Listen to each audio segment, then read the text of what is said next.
Eddie Dowling, the biographer of these personal reminiscences of Victor Herbert, feels that this series would not be complete without introducing Mr. Harold Sanford, a well-known musical conductor.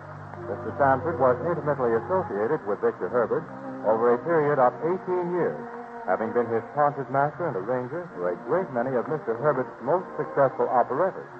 Therefore, it gives me great pleasure to present Mr. Harold Sanford. I never think of Victor Herbert or hear his name mentioned that my mind doesn't go back to the first night we met.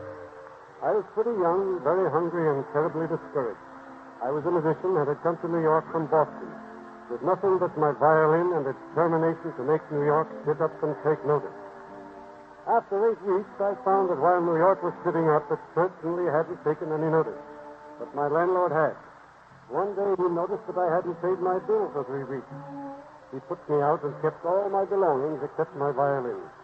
There wasn't a soul I could borrow from in New York, and I couldn't write home for money because they didn't have any too much for themselves. After wandering around all day, I was pretty desperate. To add to my misery, toward evening, a cold, blustery rain set in. About 10 that night, I had taken shelter in the doorway next to the lamp slot when a taxi drew up. A tall, heavy-set man got out with a big bundle of music under his arm. While he was paying the driver, the music fell from his arm and the wind started to do all sorts of tricks with it. It scattered in all directions. I recognized Victor Herbert from his pictures and immediately set to work to gather up his music sheets. Finally, I got them all and handed them to him, soaking wet. Oh, thanks very much. Now, I'm afraid they're pretty well ruined, Mr. Herbert. I should say they are. I don't know what I'm going to do now. I have a new play opening tomorrow night and a rehearsal in the morning. Well, I'm a pretty good musician. I could copy those parts tonight and have them ready by morning. You could, eh? Why, what have you been doing, my boy? Why, your clothes are soaking wet. Well, I've been walking around a lot. Where are you working? I'm not working right now. Where are you living? Well, Tell me the truth, my boy. Don't be afraid. I'm not living anywhere. I was put out of my room this morning. I've been out of work since I came to New York. I thought so. Well, I've got to have that work done right away, so I'm going to take a chance on you. I'll get your room here at the club tonight. Copy that music and be at the Criterion Theater at 10 in the morning. First, let's have something to eat. You'll feel better with a good meal under your belt. After eating, I felt better. We got in the room, and I worked all night on the music. The show was The Tattooed Man, and became one of his big hits. I was at the theater before 10, and he was there waiting for me. Did you finish that music? Yes, sir. Here it is. Good boy. That's a fine, neat-looking job. If you can play the violin as well as you write, you ought to be a good musician. Take your fiddle out and get in that orchestra. Well, I got through the rehearsal all right, and he engaged me. From that time on, I was with Victor Herbert in every show he wrote. But 1910 was a bad year for me. My bank account was very low, and I received a call from Victor telling me to report to the New York Theater for a new production, which turned out to be the highly successful Naughty Marietta. We went through the usual long rehearsal period, but I didn't mind because the music was so beautiful. One song in particular was a favorite of mine. It was the forerunner of this type of number. Perhaps you'll remember it.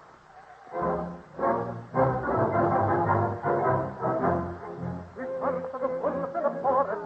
We've raided the pirates at sea. We have no invention. We're out for adventure, as anyone plainly can see. We smoked to keep tight with the matches. We fought with a sight wild and free. We've laughed at all danger. We're known as the Rangers, and it makes my good comrade and me. Tramp along the highway. Tramp the road is free. Lazy tramp along the byway. With the are we? Clear the road away. Room, nowhere to see. The flashes and canucks, Virginians and Kentucks, and they on infantry. And on infantry.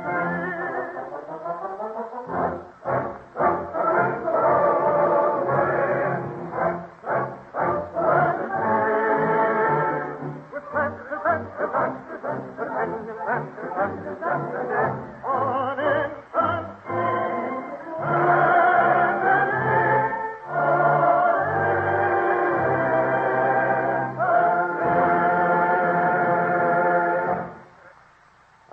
I'd used up the last of my money getting through the long weeks of preparation. And the opening night, on arriving at the theater, I found a wire waiting, telling me that my sister had been hurt and to come home at once. The telegram upset me terribly. This urgent message made me fear the worst. I couldn't get a train till midnight and had no money to go anyway. It was time for the overture, and all I could think of was my sister. The theater was jammed, and the audience was a very distinguished one. In a moment, Mr. Herbert came into the pit. The audience recognized him and greeted him enthusiastically.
Worried about my sister, I went through the overture in a daze.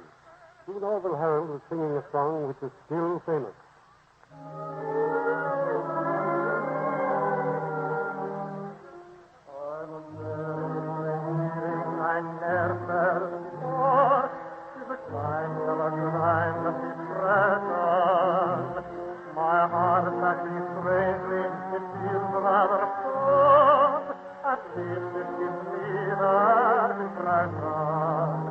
My pulses beat madly without any cause.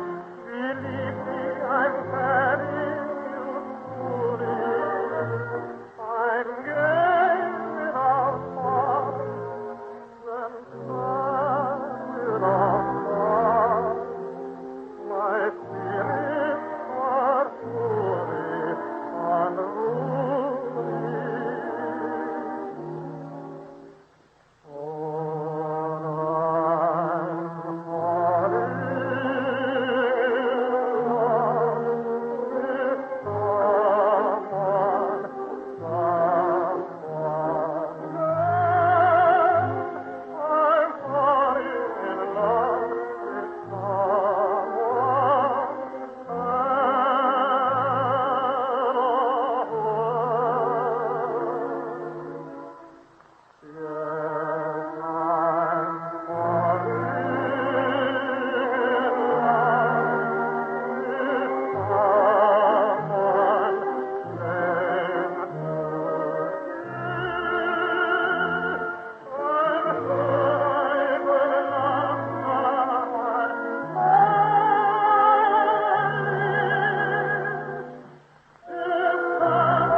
I was so upset that it showed in my work. After the first act, Mr. Herbert called me out of the pit. What's the matter with you, my boy? You never played like that before. Well, I've had a telegram from home about my sister, and I'm afraid that... I'm sorry, lad. Where's your home? Can you get there tonight? It's in Northampton. I could get a train at midnight, but I haven't money enough to go. Don't worry, my boy. As soon as the show's over, I'll give you enough money to see you through. Get on that train and go home. Stay with your sister as long as necessary, and your job will be waiting for you when you come back. Brace up now. We've got to go on with the show. That talk certainly cleared me up. I was able to get through the rest of the performance without making any mistakes. And at last we came to Madame Trentini's big number and the finale of the show.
I'm glad to say that my sister recovered. And in a few days, I was able to return and take up my job. From that opening night, Victor Herbert was my idol. I was with him in every play he did after that. And to this day, I mentally thank that landlord for putting me out. He didn't realize it, but he was thrusting me into the arms of good fortune. Victor Herbert. You have just heard another of the personal reminiscences of Victor Herbert. Your sponsor will inform you of the date of the next program in this series. This is Leland Lee announcing. This program was conceived and produced by famous artists of the air.